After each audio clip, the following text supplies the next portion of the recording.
মার্কিন যুক্তরাষ্ট্রের প্রেসিডেন্ট হিসেবে দ্বিতীয় মেয়াদে দায়িত্ব নেওয়ার পর থেকেই গুঞ্জন চলছিল ডোনাল্ড ট্রাম্প শিগগিরই রাষ্ট্রীয় সফরে সৌদি আরব যেতে পারেন। সে সময় বিভিন্ন গণমাধ্যমেও সে খবর উঠে আসে। এবার সে খবরই সত্যি হতে যাচ্ছে। রিয়াদের প্রত্যাশা এই বসন্তের শেষের দিকে মার্কিন প্রেসিডেন্ট ডোনাল্ড ট্রাম্পের সৌদি সফরে আসতে পারেন। আর এই পরিকল্পনা বাস্তবায়নের লক্ষ্যে সরকারি সফরে মঙ্গলবার যুক্তরাষ্ট্রে পৌঁছান সৌদি আরবের পররাষ্ট্রমন্ত্রী প্রিন্স ফয়সাল বিন ফারহান আল সৌদ। বুধবার দেশটির একটি সূত্রের বরাতে এ তথ্য জানিয়েছে বার্তা সংস্থা রয়টার্স। মার্কিন সরকারের কর্মকর্তাদের সঙ্গে বৈঠকের সময় গাজা এবং ইয়েমেনের হুতিদের অবস্থা নিয়েও আলোচনা করবেন বলে রয়টার্সকে ওই সূত্রটি জানিয়েছে। ওয়ালটন আবারও মিলিয়নিয়ার অফারে ওয়ালটন ফ্রিজ কিনে আপনিও হয়ে যেতে পারেন মিলিয়নিয়ার।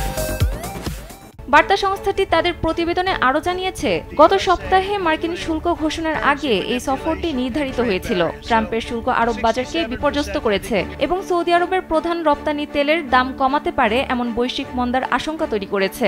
একটি সরকারি সূত্র প্রিন্স ফয়সালের ওয়াশিংটনে আগমনের বিষয়টি নিশ্চিত করলেও সফর সম্পর্কে বিস্তারিত কিছু জানায়নি বলে প্রতিবেদনে জানিয়েছে রয়টার্স। এতে আরও বলা হয়, প্রিন্স ফয়সাল বুধবার মার্কিন পররাষ্ট্রমন্ত্রী মার্কো রুবিওর সঙ্গে দেখা করবেন। এদিকে আরব নিউজের এক প্রতিবেদনে বলা হয়েছে, এই সফরে সৌদি পররাষ্ট্রমন্ত্রী দুই দেশের মধ্যে সম্পর্ক জোরদার করার উপায় নিয়ে আলোচনা করবেন।